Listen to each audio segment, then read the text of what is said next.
The millionaire's daughter never saw since birth, living in eternal darkness.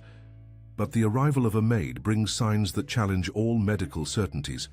A simple beam of light reveals a truth impossible to ignore, and what she discovers leaves the father in complete shock. The pristine marble floors of the Montgomery estate echoed with emptiness as William Montgomery gazed out through the floor-to-ceiling windows of his study. Beyond the glass lay 10 acres of immaculately manicured gardens, a testament to wealth that had long ceased to bring him joy. The spring sunlight filtered through ancient oak trees, casting dappled shadows across the rolling lawns of his Hamptons estate, a prison of luxury he had built around himself and his daughter. "Mr. Montgomery." His butler Stevens appeared at the doorway, his posture perfectly straight despite his advancing years. "Miss Lily has finished her breakfast. Mrs. Winters says she's ready for her morning music lesson."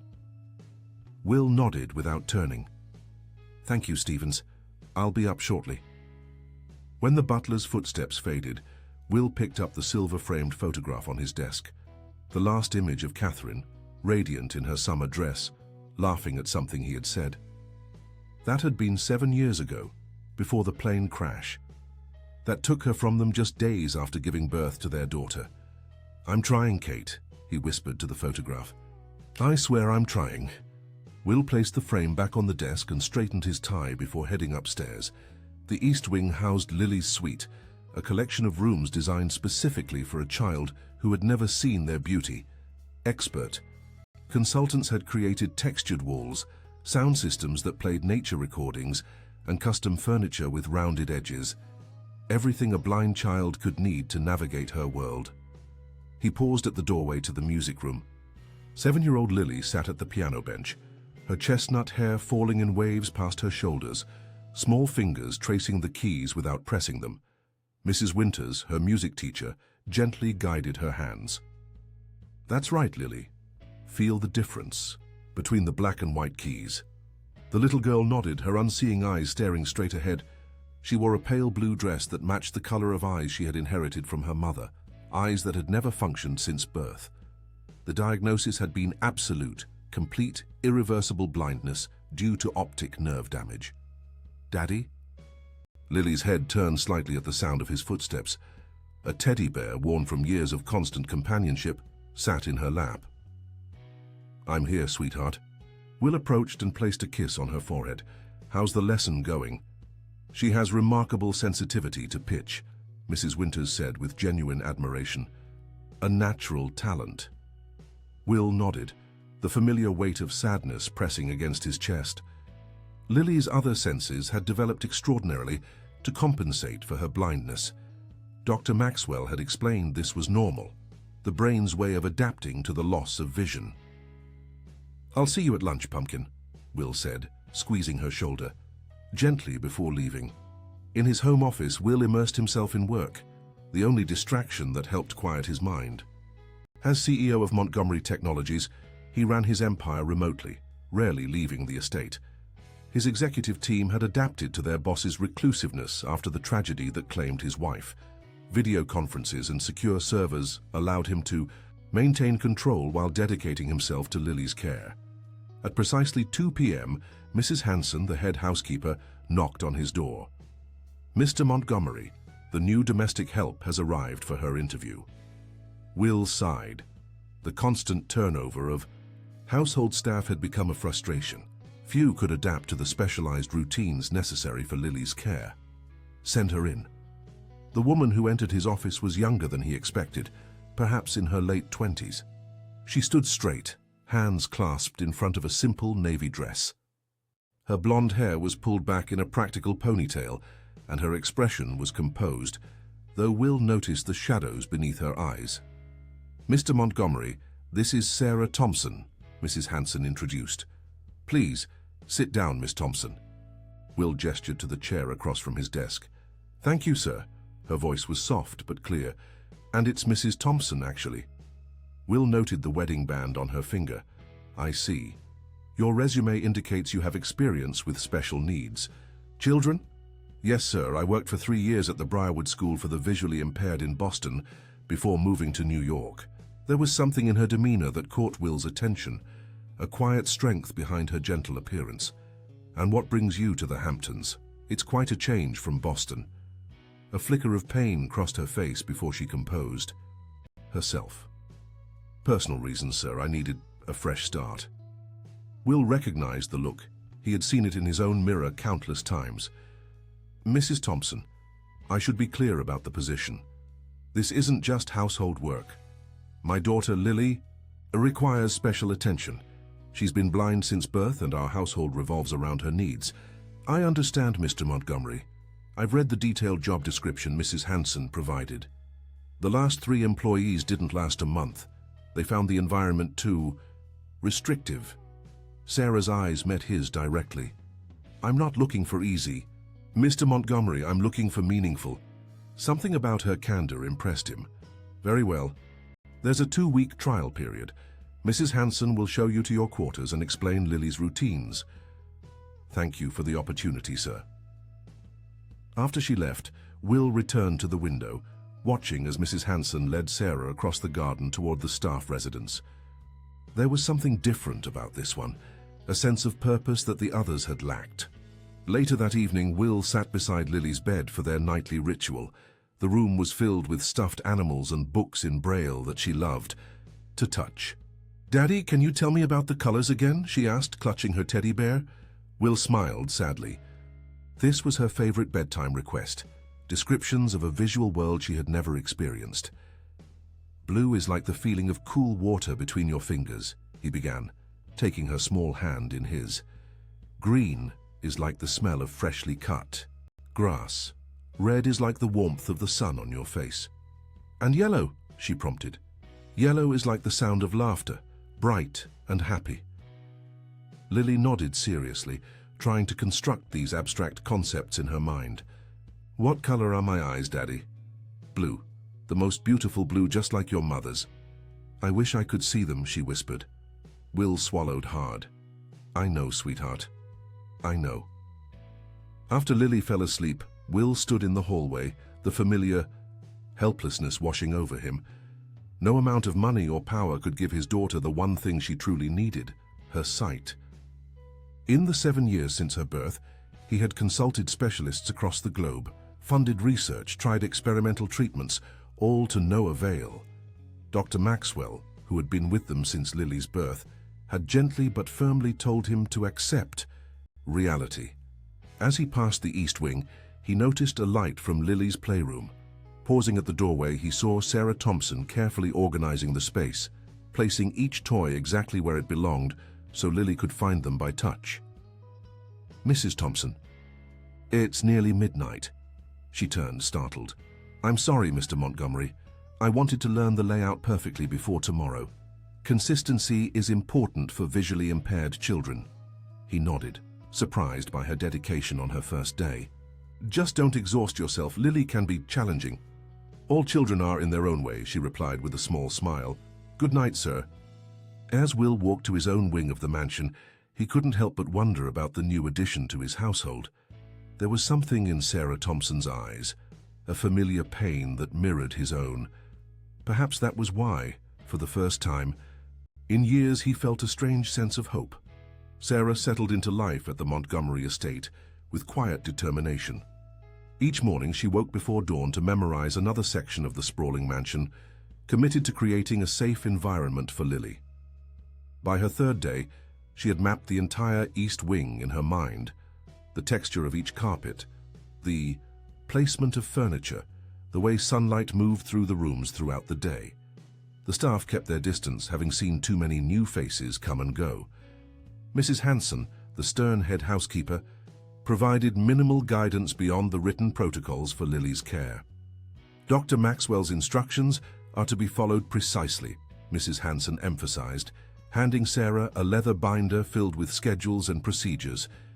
"Miss Lily's eye drops must be administered 3 times daily, morning, noon, and night. They're specially formulated to prevent infection and discomfort." Sarah nodded, scanning the detailed medical regimen. "Has she been blind since birth?" "Yes. Optic nerve damage, completely irreversible. Mr. Montgomery spent millions pursuing treatments before Dr. Maxwell convinced him to accept reality." Mrs. Hanson's voice softened slightly. He's devoted his life to giving her everything else she could need. On her fourth morning, Sarah was assigned her first solo shift with Lily. She found the girl sitting cross-legged on her bedroom floor, fingers moving deftly across a braille book. "Good morning, Lily," Sarah said softly, announcing her presence. The child's head tilted slightly. "You're the new one, Sarah." "That's right. I've come to help you get ready for breakfast." "Can dress myself," Lily stated matter-of-factly, closing her book. "I'm not a baby." Sarah smiled at the girl's independence. "I'm sure you can. Would you like to show me?" Lily seemed surprised by the question. She was accustomed to being dressed by the staff, not being asked for her preference. After a moment's hesitation, she nodded. "The blue dress," she decided, pointing in the general direction of her closet. Sarah retrieved the garment. "How did you know it was blue?" "Daddy had them make special tags, see?" Lily's small fingers found the braille labels sewn inside each piece of clothing. "I know all my colors, even though I can't see them." As Lily dressed herself with remarkable coordination, Sarah observed her movements carefully. Despite her blindness, the girl navigated her room with practiced ease. "You have a beautiful room," Sarah commented, taking in the expensive furnishings. Lily shrugged. "Here's just a room. I like the garden better. It has smells and sounds." "Would you like to go there after breakfast?" The girl's face brightened. "Can we?" "Mrs. Peterson never takes me outside, except on Tuesdays and Thursdays at exactly 10 o'clock, Sarah laughed. "Well, today is Wednesday, but I think we can break the schedule just this once."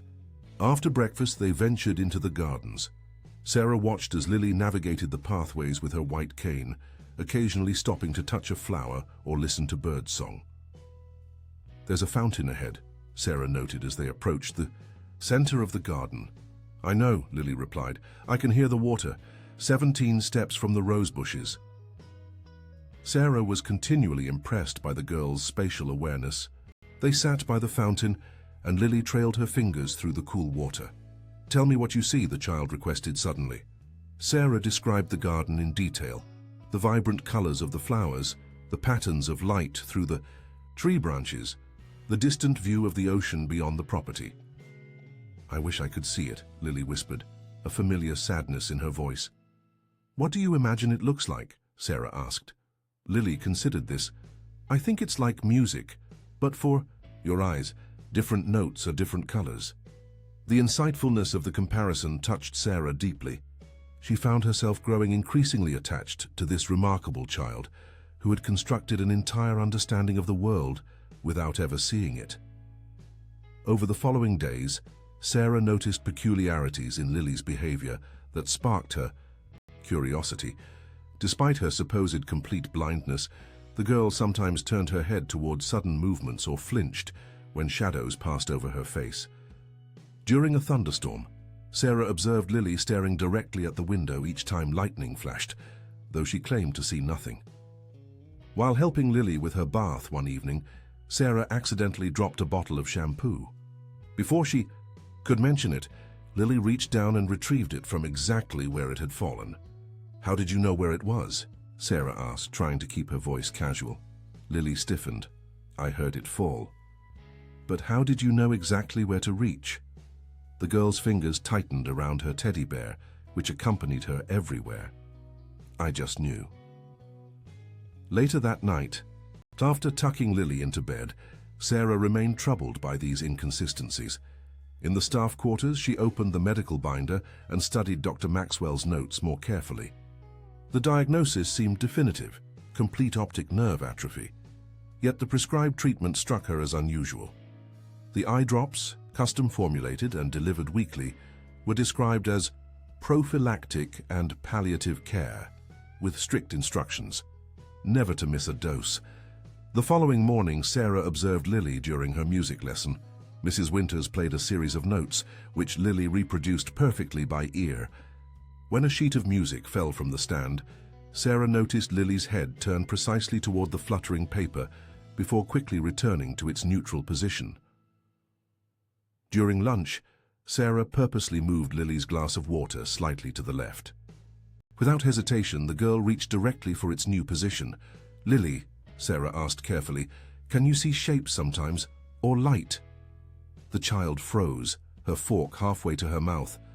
"No," she whispered, but her face betrayed fear rather than confusion at the question. "It's okay if you can," Sarah assured her. "You can tell me." Lily shook her head vehemently.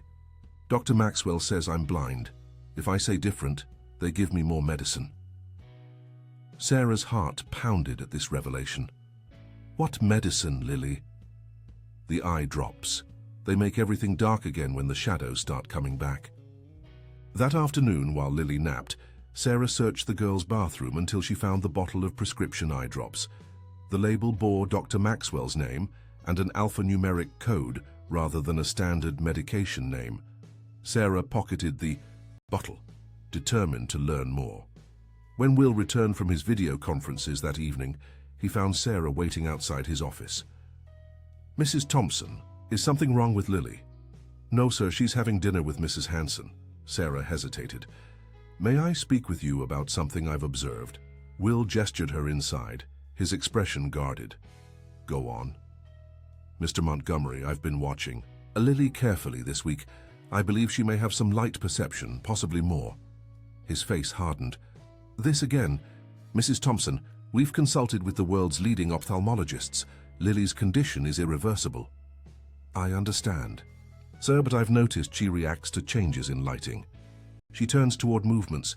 She can locate objects with unusual precision. Those are simply her other senses compensating." Dr. Maxwell explained this thoroughly. Sarah took a deep breath. "Sir, with all due respect, I worked with blind children for years. What I'm seeing in Lily is different." Will's expression closed completely. "Mrs. Thompson, I appreciate your concern, but please don't give me false hope. We've been down this road many times. I'm not suggesting we can cure her blindness," Sarah insisted. "I'm suggesting we might not fully understand it." "This discussion is over." Will's tone left no room for argument. "Please focus on your assigned duties." Sarah nodded, recognizing the futility of pressing further without evidence. "Yes, sir, good night." That night, unable to sleep, Sarah sat by her window overlooking the gardens. The half-moon cast silver light across the property, illuminating the fountain where she had sat with Lily. Something about the girl's words echoed in her mind. "They make everything dark again when the shadows start coming back." What if the unthinkable were true? What if Lily wasn't completely blind at all? The thought seemed absurd. Why would anyone deliberately maintain such a condition? Yet Sarah couldn't shake the suspicion that something wasn't right. She pulled out her phone and texted her friend Rebecca, a pediatric nurse in New York City. "Need a favor. Can you tell me what's in this prescription?" She attached a photo of the eye drop label. As she waited for a response, Sarah made a decision. Tomorrow she would conduct a simple test. If she was wrong, no harm done. But if she was right, if Lily could indeed perceive light, everything would change. Looking up at the main house, Sarah noticed a light still burning in Will's study. The lonely millionaire was working late again, buried in his empire of technology and wealth, yet blind in his own way to what might be happening right before his eyes. Morning arrived with a gentle rain that drummed against the windows of the Montgomery estate. Sarah dressed quickly, her mind set on the test she had planned. Her phone had buzzed late in the night with Rebecca's response. "This isn't a standard ophthalmic formula. Contains atropine and several unusual compounds. Need to research more. Why?" Sarah had replied simply, "Just checking something. We'll call you later." The atropine wasn't surprising. It was commonly used to dilate pupils, but Rebecca's uncertainty about the other compounds troubled her. Why would a blind child need pupil dilation? The question strengthened her resolve to investigate further. In the kitchen, she prepared Lily's breakfast tray, adding a small vase with a bright yellow daffodil. Mrs. Hanson raised an eyebrow at this deviation from the usual arrangement, but said nothing. "Good morning, Lily," Sarah greeted as she entered the girl's room. "I've brought your breakfast, and a daffodil from the garden." Lily sat up in bed, her teddy bear clutched to her chest. What's a daffodil look like? Sarah placed the tray across Lily's lap. It's a bright yellow flower with a trumpet-shaped center. Would you like to touch it? The girl nodded, her fingers gently exploring the bloom. It feels happy. Yellow is a happy color, Sarah agreed, watching Lily's face carefully, like sunshine. After breakfast, Sarah helped Lily dress for the day. Your father is in meetings all morning and Mrs. Winters is ill today. It's just you and me. Can we go to the library? Lily asked. I like the smell of the books. Of course.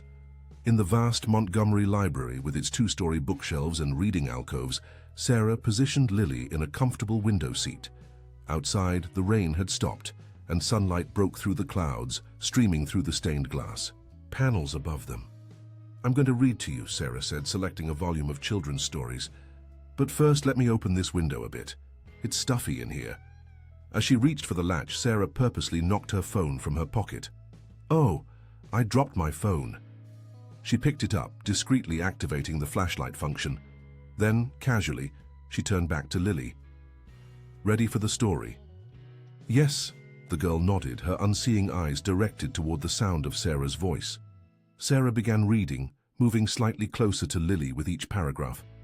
When she was beside the child, she deliberately tilted her phone, allowing the bright flashlight beam to shine directly across Lily's face. The reaction was instantaneous and unmistakable. Lily's pupils constricted, and she blinked rapidly, turning her head away from the light source. What's that? Lily whispered, her voice trembling. Sarah's heart pounded. What's what, sweetheart? The bright thing. It hurts. Sarah turned. Off the flashlight immediately, her suspicions confirmed beyond doubt. Lily, she said gently, can you see light sometimes? The girl clutched her bear tighter, fear evident in her posture. I'm not supposed to talk about it. Dr. Maxwell says it's just my imagination. If I mention the shadows or the bright spots, he gives me extra drops that make everything dark again. Sarah took Lily's small hands in hers. Lily, I need you to trust me. Those shadows and bright spots, and that's light, that's seeing. Tyson, but Daddy says I'm blind, Lily insisted, confusion clouding her features. I think, Sarah said carefully, that you might not be as blind as everyone believes. Lily's face registered shock, then a flicker of hope. Really? Is that why sometimes I can see the outlines when the sun is very bright? Yes, exactly, Sarah confirmed, her mind racing with the implications. Lily, have you ever told your father about seeing these outlines? The girl nodded. Once, when I was little, he took me to Dr. Maxwell right away, and after that, everything went dark again for a long time. Sarah fought to control her growing anger. Could it be possible that someone was deliberately suppressing this child's vision? The thought seemed monstrous, yet the evidence was mounting. Lily, I'm going to try something. It might be a little scary, but I promise I won't hurt you. Do you trust me? After a moment's hesitation, Lily nodded. Okay, close your eyes. Sarah waited until Lily complied. Now I'm going to put my hand in front of your face.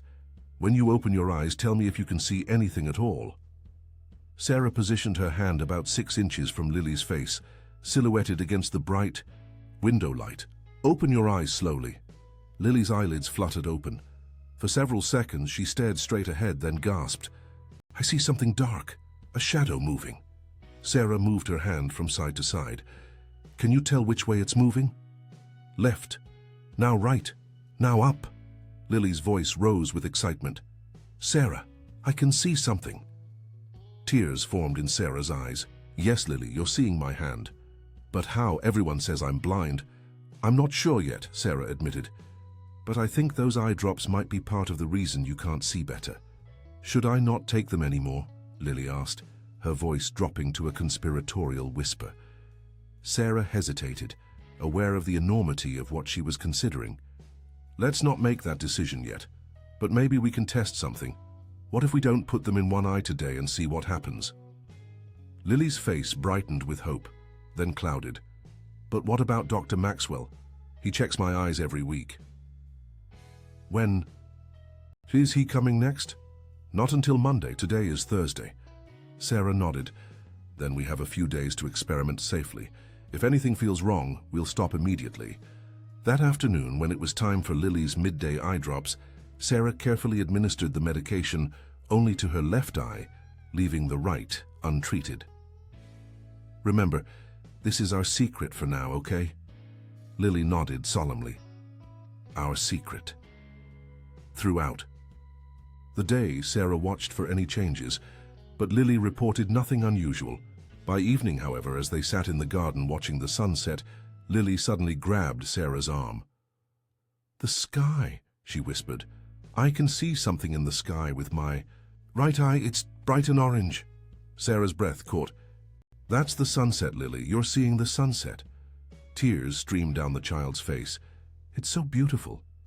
Is this what colors look like?" "Yes, sweetheart. That's color." For the next 2 days, Sarah continued the experiment, documenting every change in Lily's perception. By Saturday morning, Lily could distinguish between light and shadow with her right eye, even identifying the general shapes of large objects when they were silhouetted against bright backgrounds. "Sarah, I can see the outline of the big tree," she exclaimed during their morning walk, "and I think I can see you sometimes when you stand in front of the window." Sarah was carefully documenting everything when the library door swung open. Will Montgomery stood in the doorway, his expression unreadable. "Mrs. Thompson, Mrs. Hanson mentioned you've been deviating from Lily's schedules." Before Sarah could respond, Lily jumped up from her chair. "Daddy, I have to tell you something amazing." Will's attention shifted to his daughter. "What is it, Pumpkin?" "I can see shapes, Daddy, with my right eye. Sarah helped me." The color drained from Will's face. "What did you say?" "I can see light and shadows and shapes. Sarah didn't put the drops in my right eye, and now I can see things." Will's gaze snapped to Sarah, his expression transforming from shock to fury. "What have you done?" Sarah stood her ground. "Mr. Montgomery, I believe Lily has functional vision that's being suppressed by her medication." "This is outrageous." Will's voice rose dangerously. "You've stopped prescribed medical treatment without authorization. Do you have any idea how irresponsible that is?"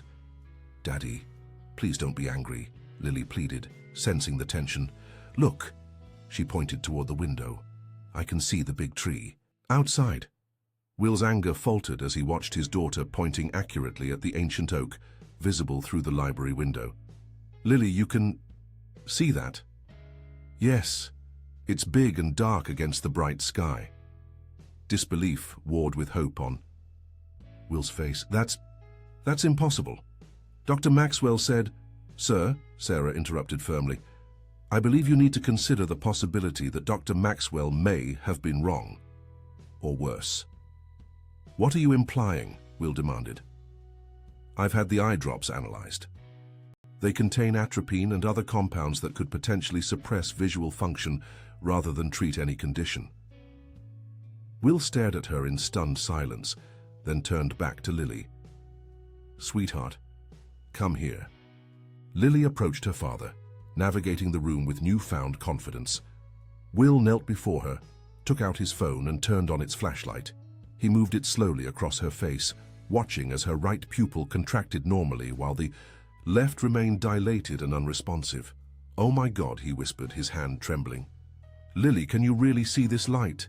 "Yes, Daddy, it's so bright it almost hurts." Will gathered his daughter in his arms, his entire body shaking. When he looked up at Sarah, his eyes were filled with tears and dawning horror. "Mrs. Thompson." "Sarah, what have we discovered here?" "I think," Sarah said gently, "that we've discovered Lily may not be blind after all." At that moment, Lily suddenly broke away from her father and ran toward the door, not with the careful steps of a blind child, but with the confidence of one who could see her path. Stopping at the threshold, she turned back with a radiant smile. "Daddy, Sarah, I can see the hallway." Will's face transformed, the anger replaced by a mixture of joy, disbelief, and terrible realization. "Cancel my meetings for the next week," he instructed Sarah, his voice raw with emotion. "And call Dr. Simmons at New York Presbyterian." Tell her it's an emergency. As Lily explored her newfound visual world, twirling in the patch of sunlight that fell across the library floor, Will turned to Sarah with a question that would change everything. What exactly is in those eye drops, and why would Maxwell prescribe them to my daughter for 7 years? The next 48 hours passed in a whirlwind of activity. Will's private helicopter transported them to New York Presbyterian Hospital, where Dr. Eleanor Simmons, a leading pediatric ophthalmologist and an old family friend who had never been allowed to examine Lily, waited with a team of specialists. "Will, I came as soon as you called," Dr. Simmons greeted them, her grey hair pulled back in a neat bun. Her kind eyes moved to Lily, who clung to both her teddy bear and Sarah's hand. "And this must be Lily. Hello, sweetheart." "Hello," Lily replied shyly. "Are you going to help me see better?" "I'm going to try," Dr. Simmons promised. "But first, we need to understand what's happening with your eyes." The examination lasted hours. Lily underwent a battery of tests: visual acuity measurements, pupillary response evaluations, OCT scans, and visual field assessments. Throughout it all, Sarah remained by her side, offering reassurance, while Will paced the waiting room making phone calls to his legal team. Finally, Dr. Simmons emerged from the examination room, her expression grave. She led Will and Sarah to her private office, while a nurse stayed with Lily.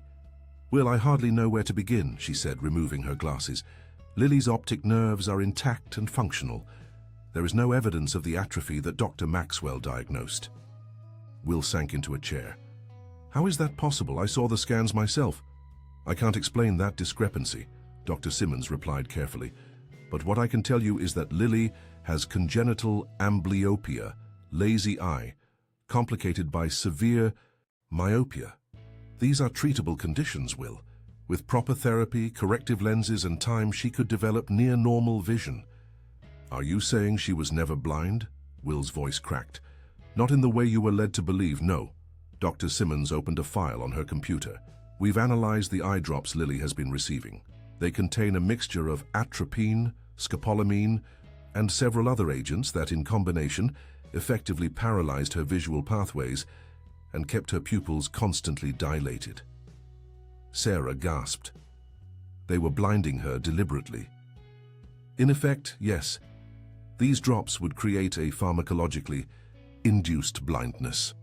When administered consistently from infancy, they would prevent normal visual development, reinforcing the appearance of blindness." Dr. Simmons's expression hardened. "This isn't a treatment, Will. This is medical malpractice of the worst kind." Will stood abruptly, his face ashen. "I trusted Maxwell with my daughter's care for 7 years. He was Catherine's doctor before—" He couldn't finish the sentence. "I know," Dr. Simmons said softly. "I tried to reach out after Catherine's plane crash, but Maxwell told me you'd chosen him to oversee Lily's care exclusively." "I never said that," Will whispered. "He told me you were too busy with your research to take on Lily's case." The three adults sat in stunned silence as the magnitude of the deception began to sink in. "What happens now?" Sarah finally asked. "Doctor." Simmons straightened her shoulders. "Now we help Lily see. We've already discontinued the drops. Her left eye, which received the medication most recently, will take longer to recover than her right. We'll start a regimen of vision therapy immediately and fit her with corrective lenses." "Will she—" Will hesitated, afraid to hope. "Will she ever see normally?" "I can't promise normal vision," Dr. Simmons admitted. "The critical period for visual development occurs in the first years of life, and Lily has missed that. But the brain is remarkably plastic, especially in children. The fact that she's already showing significant improvement after just days without the drops is extremely encouraging." Will nodded, struggling to process everything. "And Maxwell? What happens to him?" "That's for the authorities to decide," Dr. Simmons said grimly, "but my medical testimony will be unequivocal. This was not a mistake or a misdiagnosis. This was deliberate." After Dr. Simmons left to check on Lily, Will and Sarah sat in weighted silence. "I don't understand," Will finally said, his voice hollow. Why would he do this? What possible reason could Maxwell have for deliberately blinding my daughter? Sarah hesitated before responding. I don't know, Mr. Montgomery, but I think we need to consider any connection between Dr. Maxwell and your family that might explain such an unconscionable act. Will ran his hands through his hair. He's been our family physician for 15 years. He delivered Lily. He was there when Catherine... His voice trailed off. When Catherine what? Sarah prompted gently. When she died, Will whispered. He was her doctor throughout the pregnancy. He was supposed to join us on the private flight for a medical conference, but he changed plans at the last minute. Catherine went without him and the plane? He couldn't continue. Sarah's mind raced with the implications, but she kept her thoughts to herself. Now wasn't the time for speculation. They returned to Lily's examination room to find her sitting, on the edge of the bed, a pair of children's glasses perched on her nose. When she heard them enter, she looked up, actually looked at them, and her face broke into a radiant smile. Daddy, Sarah, I can see you, she exclaimed. You're all blurry, but I can see you. Will fell to his knees before his daughter, tears streaming down his face. Yes, Pumpkin, it's us. Daddy, you have hair on your face. Lily reached out to touch his stubbled cheek in wonder. And Sarah, your hair is the color of my teddy bear. Sarah smiled through her own tears. That's called blonde, Lily. Blonde, Lily repeated, testing the word. I like it. It's pretty. That evening, they checked into a suite at the Plaza Hotel. Will had arranged for a private nurse to stay with them overnight, while his security team ensured their privacy. As Lily slept exhausted from the emotional day, Will and Sarah sat in the adjoining living room, speaking in hushed tones. I've spent 7 years believing my daughter would never see, Will said, staring into his untouched glass of scotch. I built my entire life around that belief. I converted the mansion, hired specialists, funded research into optic nerve regeneration. He shook his head in disbelief, all while Maxwell was deliberately keeping her in darkness. The question is why, Sarah said quietly. Will set down his glass. My legal team is investigating every aspect of Maxwell's life, financial records, communications, professional associations. We'll find the connection. And Lily, what happens next for her? Dr. Simmons wants to start an intensive vision therapy program immediately. She says the next few months are critical. Will looked up at Sarah. I know this goes far beyond your job description as a housekeeper, but would you consider staying on? Lily trusts you. You're the one who discovered the truth. Sarah nodded without hesitation. Of course I'll stay. Thank you, Will said simply. I don't know how to repay what you've done for my daughter. Seeing her begin to experience the world visually is payment enough, Sarah replied. A comfortable silence fell between them, broken only by the distant sounds of New York traffic below. There was something about Sarah's calm presence that steadied Will amid the chaos of revelations. May I ask you something personal? He said finally. Sarah looked up, surprised. Of course. Mrs. Hanson mentioned you needed a fresh start. That you'd experienced a personal loss recently. Sarah's expression tightened almost imperceptibly. Yes. I'm sorry, I shouldn't pry. No, it's all right. Sarah took a deep breath. My daughter, Emma, was born 3 months ago with a congenital heart defect. She didn't survive the corrective surgery. I'm so sorry, Will whispered. My husband couldn't handle the grief. He left 2 weeks after the funeral. Sarah's voice was steady despite the pain in her eyes. The apartment in New York held too many memories of what might have been.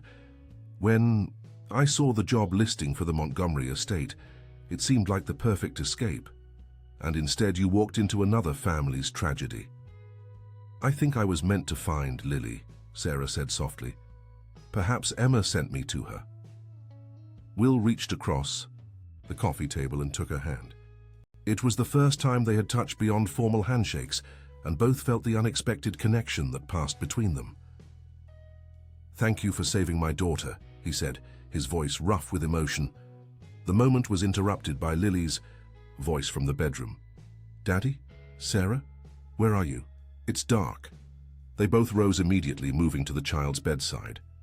Will switched on a small lamp and Lily blinked at the sudden light, her new glasses slightly askew on her face.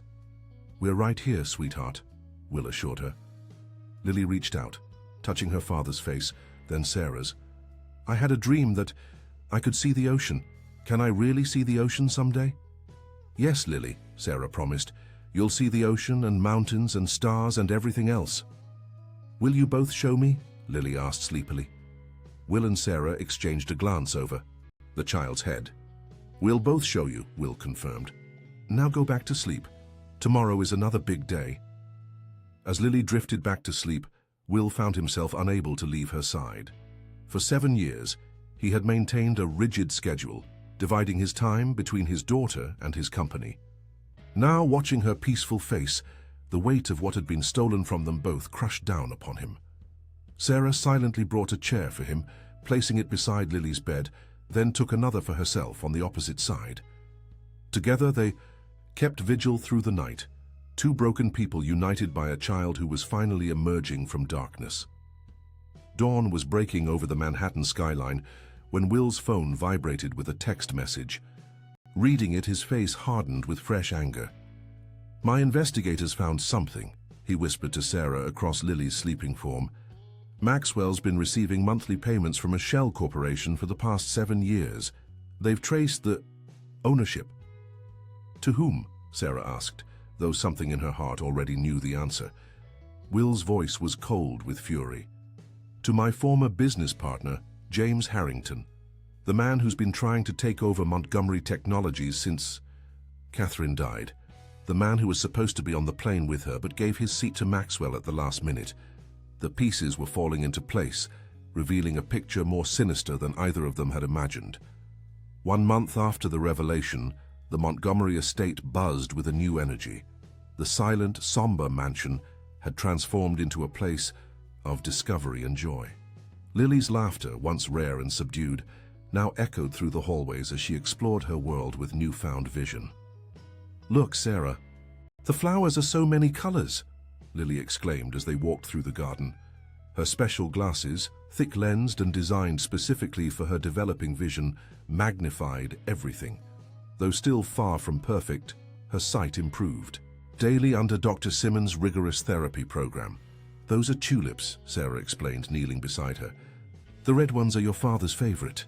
"Red," Lily repeated, touching a velvety petal. "It's like fire and apples and the car Daddy showed me yesterday." Sarah smiled at Lily's growing visual vocabulary.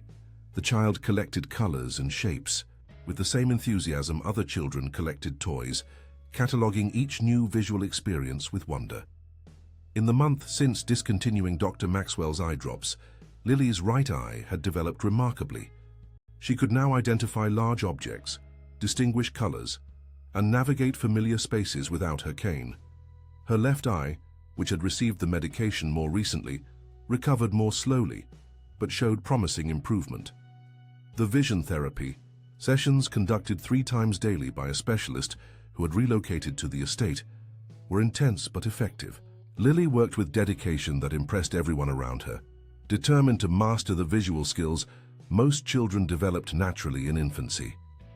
Inside the mansion, Will paced his office, phone pressed to his ear. "I don't care what it takes. Richard, I want every piece of evidence documented and preserved. Maxwell's preliminary hearing is in 2 weeks and I want an airtight case." His attorney's voice came through the speaker.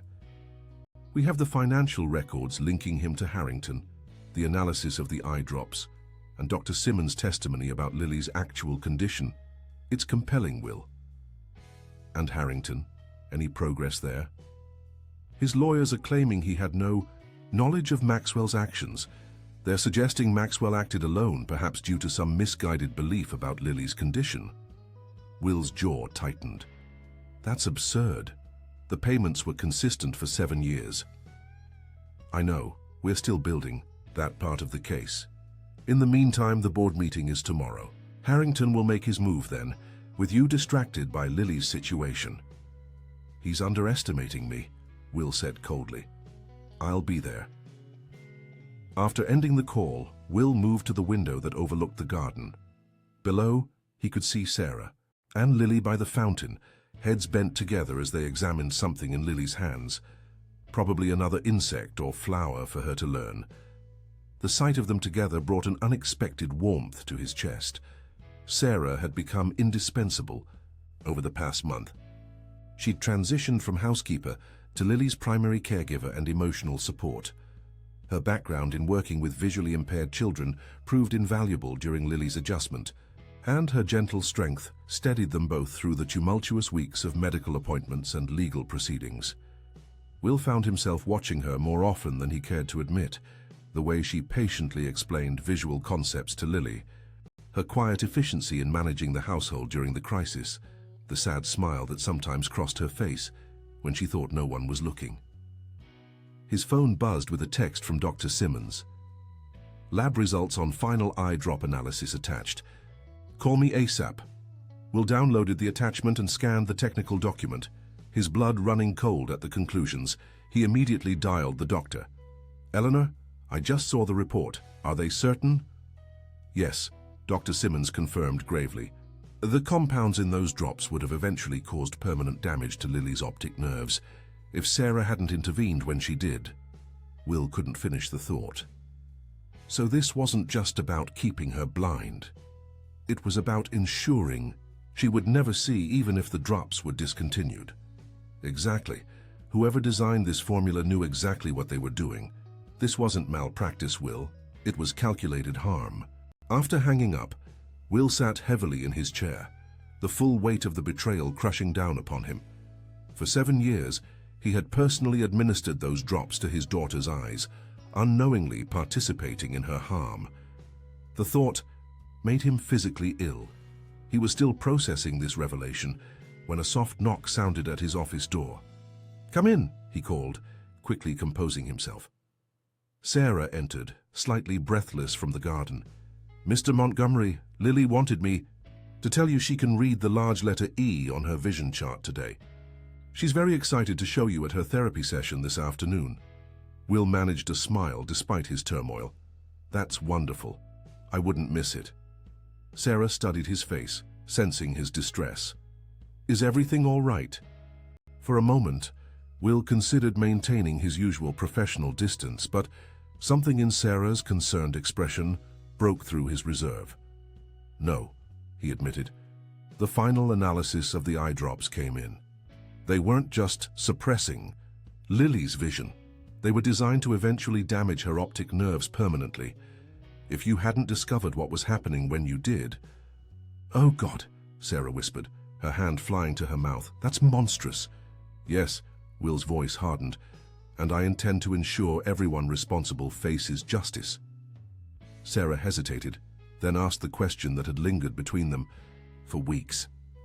"The business partner you mentioned, Harrington, what was his motive? Why would he want to harm Lily?" Will gestured for Sarah to sit. She had earned his trust, and he found himself wanting to confide in her. "James Harrington. And I founded Montgomery Technologies together 20 years ago. We were college roommates, best friends." Will's expression darkened. He was also in love with Catherine, had been since we all met in college. When she chose me, he hid his resentment behind a facade of friendship. After she was gone and I was devastated with grief and a newborn supposedly blind daughter, Harrington made his first attempt to take control of the company. He claimed I was emotionally unfit to lead. Will's hands clenched into fists. The board rejected his bid, largely due to my controlling interest in the company. But if something happened to you, Sarah realized, who would control your shares?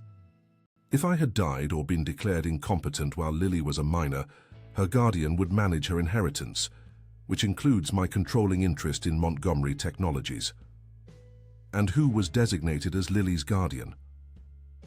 In the event of my incapacitation, her godfather, James Harrington. Sarah's eyes widened as the pieces fell into place. So, keeping Lily blind wasn't the end goal. It was to make you so consumed with her care that you'd neglect the company, or become unstable enough for him to challenge your competency. Exactly. And with Maxwell manipulating her condition and medical reports, they could have eventually claimed she needed more specialized care than I could provide, even with my resources. Will's voice broke slightly. They were playing the long game, using my daughter as a pawn. The cruelty of the scheme left Sarah speechless. After a moment, she asked, "What will you do?" "Tomorrow I'll face Harrington at the board meeting. He's making another bid for control, claiming my recent absence proves I'm neglecting the company." Will's expression was resolute. "He doesn't know that I've spent the past month not only caring for Lily, but also gathering evidence against him." Sarah nodded, understanding the stakes. "And Lily? What does she know about all this?" "Nothing, and I want to keep it that way for now. She's making such wonderful progress. I don't want anything to disrupt that." As if summoned by their conversation, Lily appeared at the office door, her movements still careful but increasingly confident. "Daddy, are you in here? I can see someone sitting at your desk." Will's face transformed instantly, the hardness melting away. "Yes, Pumpkin, it's me. And Sarah's here too." Lily navigated her way to her father's desk with only a few hesitant steps. Her glasses magnified her blue eyes, making them appear owlish and endearing. "Guess what?" she announced proudly. "I saw a butterfly in the garden. It was orange and black and it landed right on my hand." "A monarch butterfly," Sarah explained. Lily held perfectly still until it flew away. "That's amazing, sweetheart." Will lifted his daughter onto his lap. "You're learning to see new things every day." "Dr. Simmons says soon I can try reading a real book with pictures," Lily said excitedly, "and maybe next month I can start school with other kids." The mention of school, something that had seemed impossible just weeks ago, brought tears to Will's eyes. He blinked them away before Lily, still learning to interpret facial expressions, could notice. "That sounds wonderful," he managed. Lily reached up to touch her father's face, a habit from her, years of blindness that she hadn't yet abandoned. "Your voice sounds sad. Are you okay, Daddy?" Will caught Sarah's eye over Lily's head, drawing strength from her reassuring smile. "I'm not sad, Pumpkin. I'm just very, very happy that you can see butterflies now." Lily seemed satisfied with this explanation. "Sarah says we can have lunch in the garden today. Can you come too? You're always working." The simple request, so normal, so ordinary, struck Will deeply. In his obsession with Lily's blindness and his company, he had missed countless opportunities for these small moments of connection. "I would love to have lunch in the garden with you," he said, making an impulsive decision. "In fact, I'm taking the rest of the day off. We could go for a drive if you'd like. You can see more of the world outside the estate." Lily's face lit up with excitement. "Really? Can Sarah come too?" Will looked to Sarah, who appeared startled by the invitation. "If Mrs. Thompson doesn't have other plans, she's welcome to join us." "I'd be happy to come," Sarah said softly. As they prepared for their impromptu outing, Will found himself watching the easy interaction between Sarah and Lily. His daughter had never bonded with any of her previous caretakers, maintaining the silent isolation that had defined her supposedly blind existence. With Sarah, she chatted constantly, asking questions about everything she saw, comfortable and trusting in a way Will had never witnessed before. It occurred to him that in finding Lily's sight, Sarah had also somehow found Lily's voice. And perhaps, though he wasn't ready to admit it fully, she was beginning to find something in him that had been lost for 7 years as well. That afternoon, as they drove along the coastal roads of the Hamptons with the convertible top down, Lily experienced her first true view of the ocean. Her gasp of wonder, as the vast blue expanse came into view, was a sound Will knew he would remember for the rest of his life.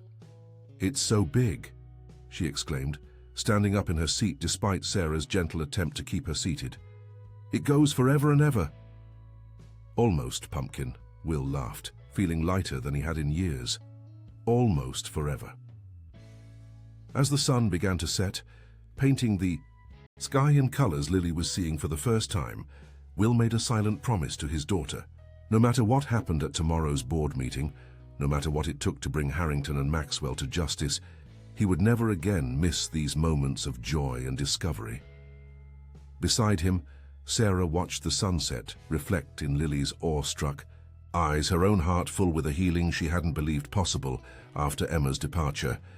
These two broken people had somehow given her a purpose again, and though she tried to maintain professional boundaries, she couldn't deny the growing connection she felt to both of them.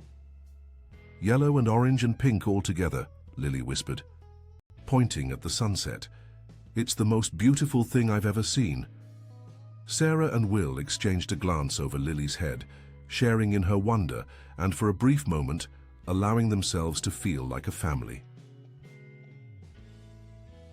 The Montgomery Technologies. Headquarters dominated the Manhattan skyline, its glass and steel structure reflecting the morning sun. Will straightened his tie as the elevator ascended to the executive floor, mentally preparing for the confrontation ahead. He had barely slept, reviewing documents and strategy with his legal team until dawn. "Mr. Montgomery," his assistant greeted him as the doors opened. "The board is already assembled in the main conference room. Mr. Harrington arrived early and has been speaking with the members individually." "Of course he has," Will muttered. "Thank you, Diane. Has Richard arrived?" "With the documents?" "Yes, sir. He's waiting in your office." Will nodded, projecting confidence despite the weight of what lay ahead. This wasn't just a battle for his company, it was justice for Lily and Catherine. Richard Chen, his chief legal counsel, looked up from a stack of files as Will entered the office. "Everything's ready. The SEC investigator will join us midway through the meeting as planned." "And Harrington suspects nothing?" "Not as far as we can tell. He believes this is simply another attempt to remove you as CEO. He has no idea about the federal investigation." Will took a deep breath. "Let's end this once and for all." The boardroom fell silent as Will entered, 12 pairs of eyes tracking his movement to the head of the table. James Harrington sat at the opposite end, his silver hair and tailored suit projecting the image of distinguished corporate leadership. His smile didn't reach his eyes. "Will, how good of you to join us," Harrington said smoothly. "We were beginning to wonder if you'd make it, given your personal situations." "I wouldn't miss this for the world, James," Will replied, setting his briefcase on the table. "Shall we begin?" For the next hour, Harrington methodically presented his case for removing Will as CEO, citing his extended absences, the company's slightly declining stock value, and missed opportunities with international partners. "The simple fact," Harrington concluded, looking around the table, "is that Will has been understandably distracted by his daughter's condition for years. Montgomery Technologies deserves full-time leadership, especially as we enter negotiations for the Pentagon contract." Will allowed the words to hang in the air for a moment before standing. "Thank you, James, for your concern about my daughter. It's touching, really, considering your involvement in her condition." Harrington's expression remained neutral, but Will noticed the slight tensing of his jaw. "I'm not sure what you're implying." "I think you know exactly what I'm implying." Will opened his briefcase and distributed folders to each board member. "2 months ago, my household staff discovered that my daughter Lily, who was diagnosed with congenital blindness at birth, actually has functional vision that was being chemically suppressed by her medication." Murmurs of shock rippled through the room as the board members exchanged glances. "What does this have to do with company business?" Harrington interjected, a slight edge to his voice. "Everything," Will replied coldly. "Because the doctor who deliberately kept my daughter blind for 7 years was receiving monthly payments from a shell corporation owned by none other than James Harrington." The boardroom erupted in confused exclamations. Harrington shot to his feet. "This is absurd. A desperate attempt to distract from your leadership failures." "Is it?" Will pressed a button on the conference phone. "Richard, please escort our guests in."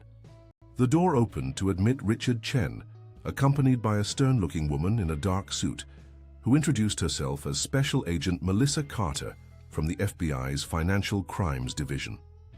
"Members of the board," Agent Carter addressed the room, "we've been investigating a complex financial fraud and conspiracy case involving Dr. Edward Maxwell and Mr. James Harrington. The evidence suggests a deliberate plot to medically incapacitate Lily Montgomery in order to distract or potentially remove Mr. Montgomery from his position, thereby allowing Mr. Harrington to gain control of the company." She proceeded to outline, the money trail connecting Harrington to Maxwell, the chemical analysis of the eye drops, and communications between the two men regarding Will's mental state and Lily's condition. Harrington's face had gone ashen. This is a setup. Will is manipulating the situation because he knows I'm right about his leadership. We have your encrypted emails, James, Will said quietly. The ones where you instructed Maxwell to ensure Lily remained in the dark, your exact words, so that I would remain distracted by false hope for treatments. The board members looked on in horror as Agent Carter presented evidence that Harrington had been systematically undermining the company from within, manipulating financial reports, and sabotaging key negotiations to strengthen his case against Will's leadership. Mr. Harrington, Agent Carter concluded, you're under investigation for conspiracy, fraud, and child endangerment. I suggest you contact your attorney immediately. Security personnel appeared at the door as Harrington's composure finally shattered. You don't understand, he hissed at Will. She was supposed to be mine. Catherine was meant to be with me, not you. When she chose you, I lost everything. So you tried to take everything from me, Will replied, his voice steady despite the rage boiling within him. My wife, my daughters. Cite my company. Your precious Catherine would still be alive if she hadn't married you. Harrington shouted, losing all pretense of control. That plane was supposed to... Agent Carter cut him off sharply.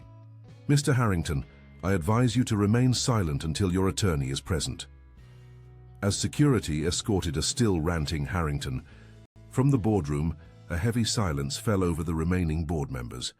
Will took his seat at the head of the table, emotionally exhausted, but resolute. I apologize for bringing this personal matter into our boardroom, he addressed the stunned directors.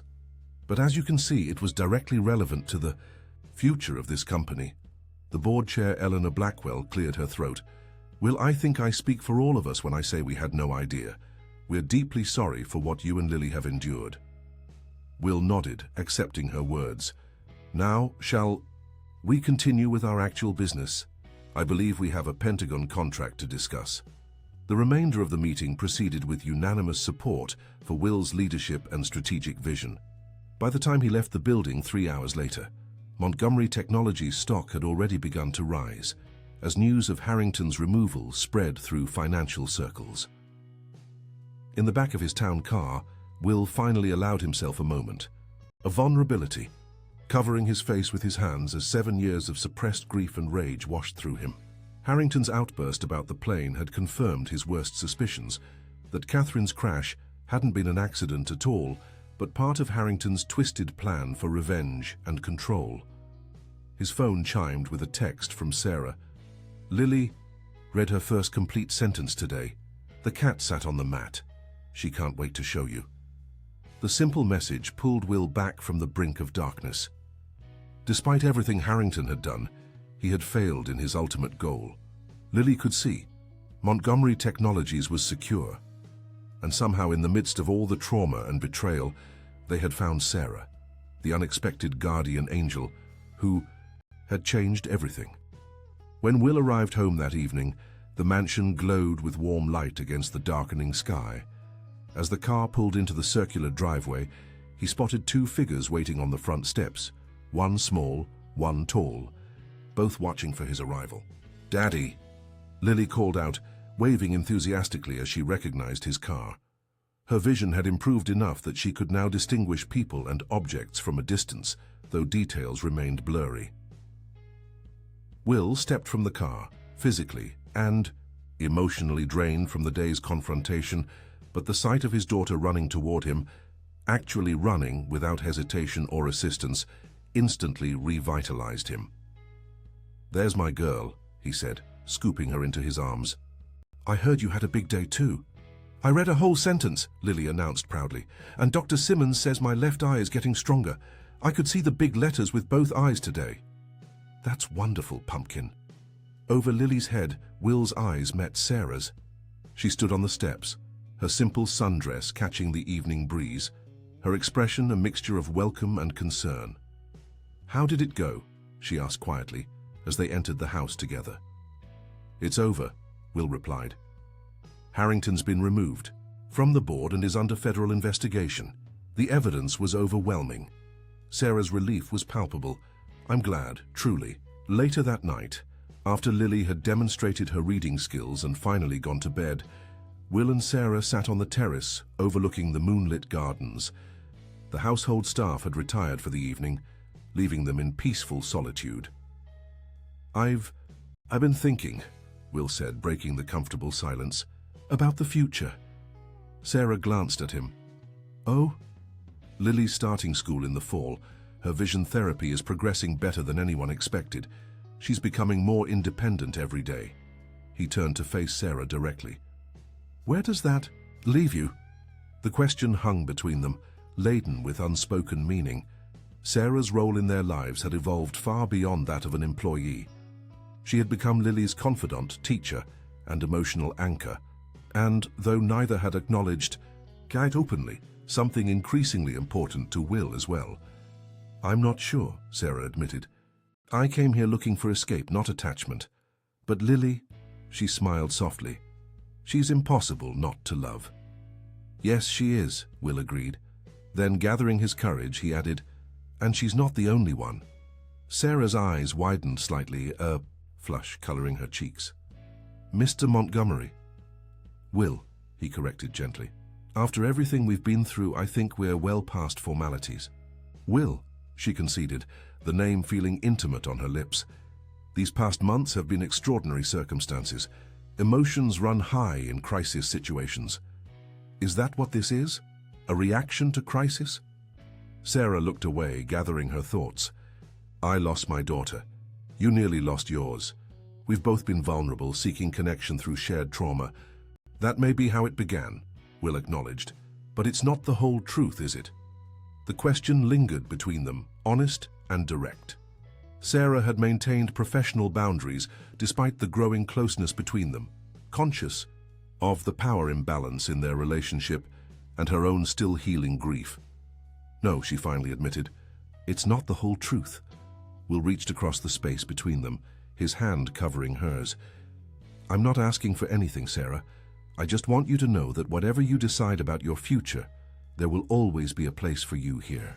Not as an employee, but as someone who saved my daughter and in many ways saved me too." Sarah turned her hand to intertwine her fingers with his, the simple gesture acknowledging what neither was quite ready to name.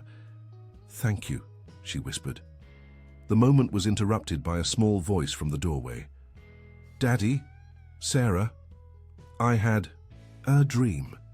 They turned to find Lily standing in her pajamas, her teddy bear clutched in one arm, her glasses slightly askew on her face. "What kind of dream, sweetheart?" Sarah asked, standing to guide the child to a chair between them. "I dreamed I could see stars," Lily said, climbing onto Will's lap. "Thousands of them, all bright and twinkling." Will and Sarah exchanged a glance, a silent communication passing between them. "Would you like to see real stars?" Will asked his daughter. Lily's face lit up with wonder. "Can I?" "The sky is clear. Tonight," Sarah observed. "Perfect for stargazing." Will made a spontaneous decision. "Get a blanket from the living room. We're going down to the beach." 20 minutes later, the three of them lay on a large blanket on the private beach below the estate, gazing up at the night sky. Lily lay between them, her head resting on her father's arm, her small hand clasped in Sarah's. "There are so many," Lily whispered in awe as her eyes adjusted to the darkness, revealing more and more pinpoints of light. "I never knew the sky was so full." "Neither did I," Will replied softly, but he wasn't looking at the stars. His gaze had shifted to Sarah's face, illuminated by moonlight, more beautiful to him than the entire cosmos above. In that moment, under the vast canopy of stars, with his daughter's sight miraculously returning and Sarah's steady presence beside them, Will Montgomery finally allowed himself to believe in possibilities again, in family, in love, in a future not defined by loss and deception, but by healing and hope. "Look!" Lily pointed excitedly. "A shooting star! Make a wish, quick!" Will and Sarah both closed their eyes, making silent wishes that, unknown to either, echoed each other's deepest hopes for belonging, for family, for love found in the most unexpected circumstances. When they opened their eyes, they found Lily watching them both, her expression suddenly serious beyond her years. "I wished that we could be together always," she announced, breaking the cardinal rule of wish-making. "You, me, and Sarah, like a real family." The guileless statement hung in the night air, giving voice to the unspoken yearning that had been growing among them. Sarah's eyes glistened with tears in the moonlight, and Will felt his own throat tighten with emotion. "Some wishes," he said carefully, looking from his daughter to the woman who had changed their lives, "take time and patience to come true." "Like my eyes getting better?" Lily asked. "Exactly like that," Sarah agreed, her voice soft but steady. "One day at a time." Lily seemed satisfied with this answer. She yawned widely, snuggling between them as her eyelids grew heavy. "I'm glad I can see now," she murmured sleepily. "The world is so much prettier than I imagined." As their daughter drifted to sleep beneath the stars, Will's eyes met Sarah's over Lily's head. In that gaze was a question, an answer, and a promise, none yet spoken aloud, but all understood in the quiet language that had developed between them. Family, Will realized, was not always what you were born into. Sometimes it was what you found when you least expected it, in the darkest moments, when a light appeared that guided you home. 6 months later, autumn painted the Hamptons in brilliant hues of red and gold. The Montgomery estate had transformed, both physically and emotionally. Windows that had once been perpetually curtained now stood open to welcome sunlight. Gardens once designed solely for fragrance and texture now exploded with color. And rooms once arranged for a blind child's safety now displayed photographs, art, and books that celebrated the visual world. "Lily, the bus will be here in 10 minutes. Sarah called up the grand staircase, checking her watch. "Do you have your backpack ready?" "Coming," Lily's voice echoed from her bedroom, followed by the sound of hurried footsteps. The 7-year-old appeared at the top of the stairs, dressed in her new school uniform, a pleated navy skirt, white blouse and cardigan bearing the crest of the Hampton Academy, the prestigious school that had welcomed her mid-semester after her remarkable progress. Sarah smiled as Lily carefully descended the stairs, one hand on the railing. Though her vision had improved dramatically over the past 6 months, she still moved with the ingrained caution of someone who had navigated the world without sight for most of her life. "You look beautiful," Sarah said, straightening Lily's collar. "Are you nervous?" "A little," Lily admitted, adjusting her glasses, now smaller, more stylish frames with specialized lenses that continued to adapt to her improving vision. "What if the other kids think I'm weird because I'm still learning to see? Then they'll be missing out on knowing the most extraordinary girl in the world." Will's voice came from the doorway of his home office. He approached, kneeling to his daughter's level. "Besides, you're already the top reader in your class, even though you've only been reading print for a few months. That's pretty impressive." Lily beamed at the praise. Her academic progress had astonished her teachers. Once freed from the darkness, her mind had absorbed knowledge with remarkable speed, quickly catching up to and in some areas surpassing her peers. "Is it okay if I tell them about my eyes?" Lily asked. "About how I couldn't see before and now I can?" Will and Sarah exchanged a glance. They had been careful about how much they explained to Lily regarding her past. She knew that her medication had prevented her from seeing, but the criminal aspects of the situation, Harrington's arrest, Maxwell's trial, the connection to her mother's plane crash, had been shielded from her. "You can tell them that you had a condition that kept you from seeing clearly," Sarah suggested, gently, "and that with new doctors and treatment, your eyes are getting stronger every day." Lily nodded, accepting this simplified version. "Like a butterfly coming out of a cocoon. That's what Dr. Simmons called it." "Exactly like that," Will agreed, touched by the apt metaphor.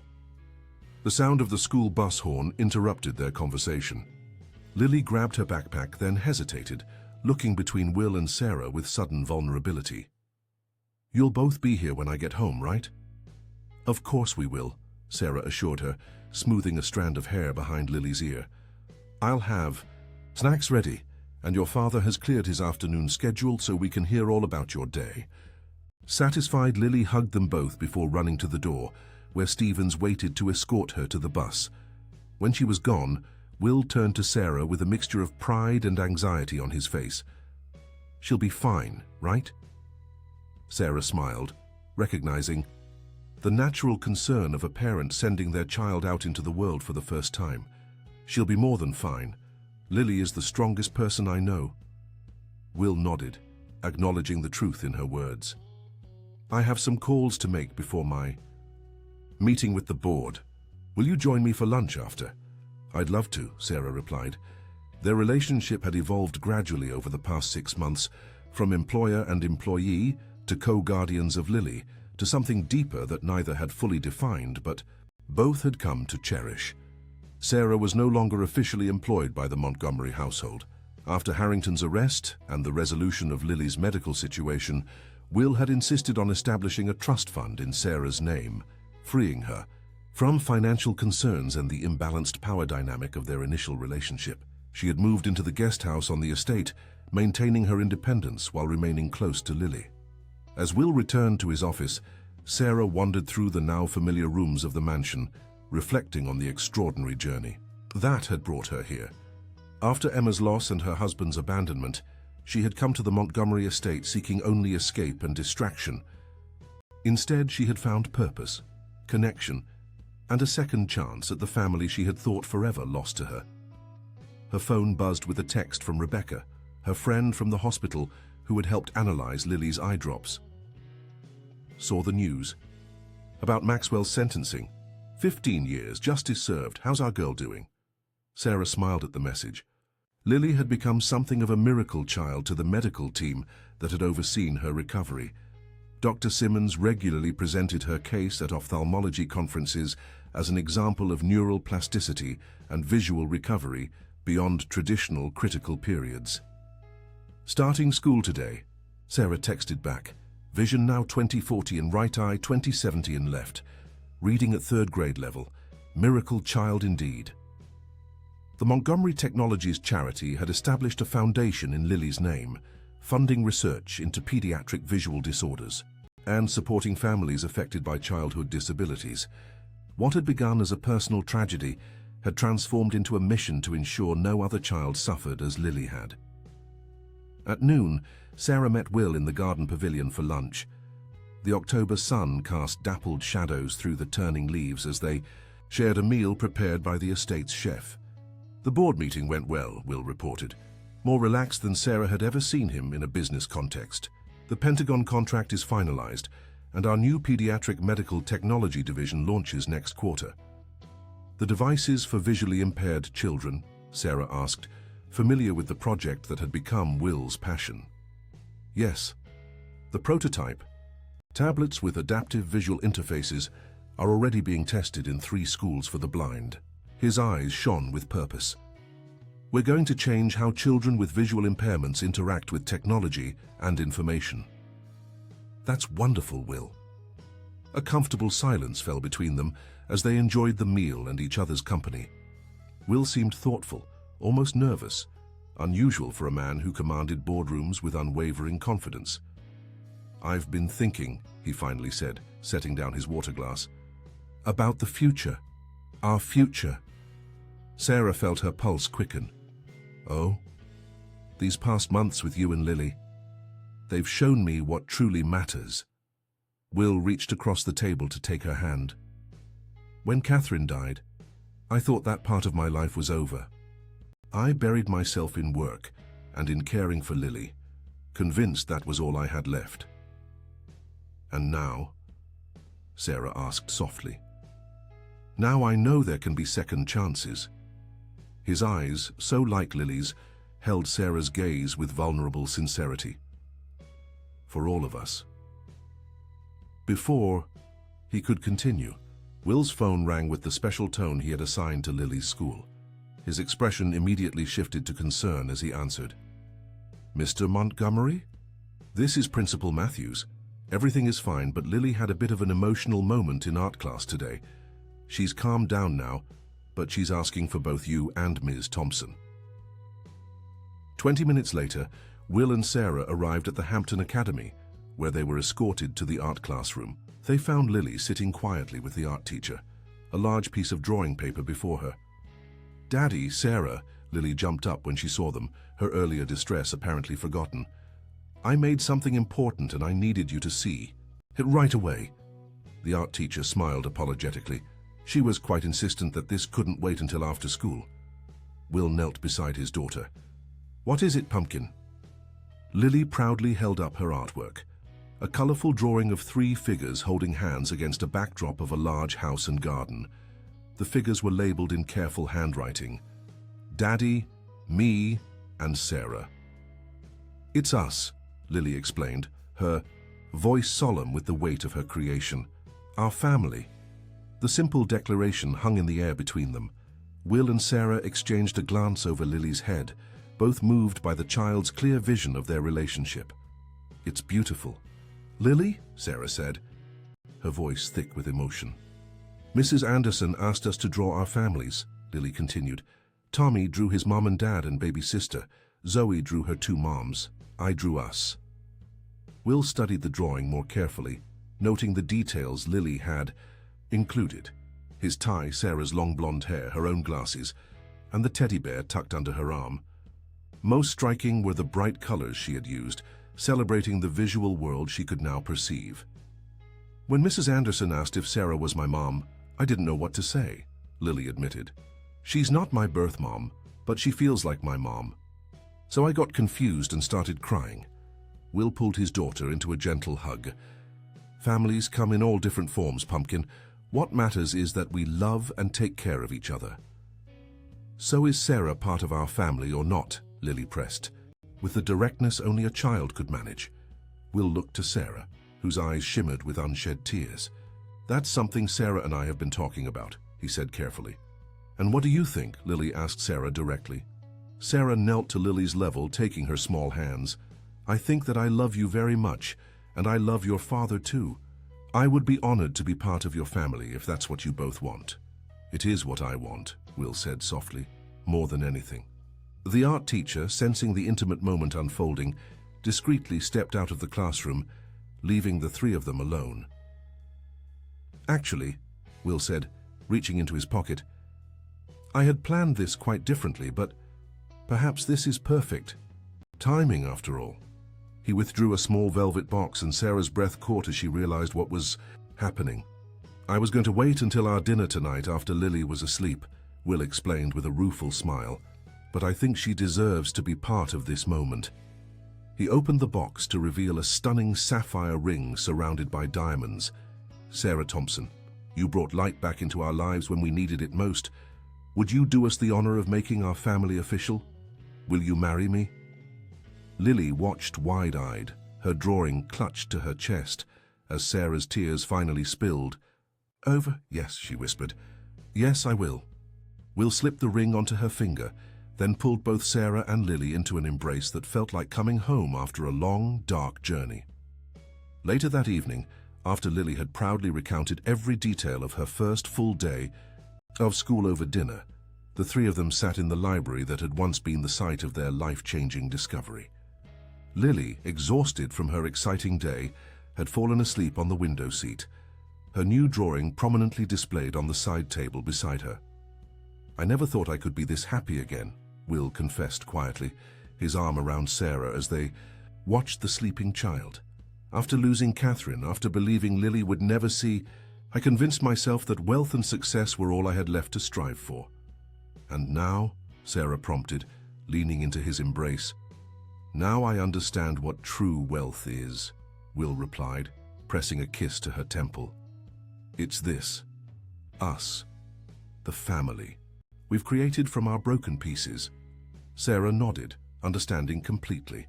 From the tragedy of losing Emma, she had found her way to Lily, a child who needed her in ways she could never have anticipated.